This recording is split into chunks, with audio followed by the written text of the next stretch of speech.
जयसिंगपूर शहराचा सर्वांगीण विकास राजश्री शाहू विकास आघाडीच करणार, सावकार मात नाईक.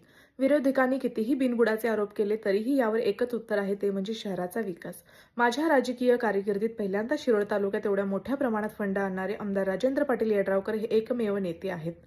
त्यामुळे यापुढेही जयसिंगपूर शहरासह शिरोळ तालुक्याच्या विकासासाठी राजश्री शाहू विकास आघाडीच्या उमेदवारांना नगरपालिकेत पाठवणे गरजेचे आहे, असे मत शेतकरी नेते भाजपाचे पदाधिकारी सावकार मात नाईक यांनी मांडले.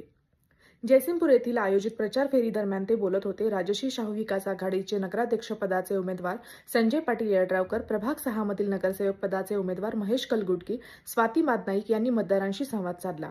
यावेळी या प्रभागातील मतदारांनी उमेदवारांचे स्वागत केले. या प्रसंगी बोलताना सावकार मात नाईक पुढे म्हणाले, जयसिंगपूर शहरात मोठ्या प्रमाणात विकास कामे झाली आहेत.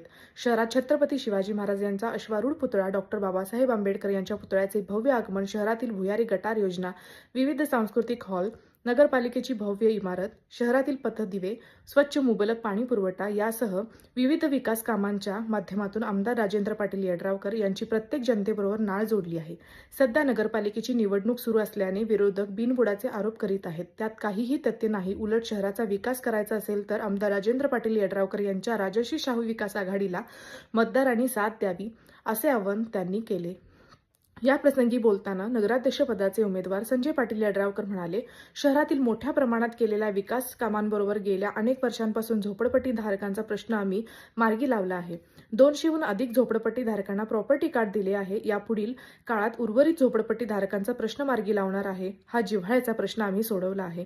त्यामुळे सर्वसामान्य नागरिकांना त्यांच्या हक्काची आणि स्वप्नातील घरे मिळवून आम्ही दिली आहेत. यापुढेही शहरातील सर्वच प्रश्नांसाठी राजश्री शाहू विकास आघाडी काम करेल, असा दावा त्यांनी यावेळी व्यक्त केला. रोशन महाराष्ट्र न्यूजसाठी इक्बाल इनामदार.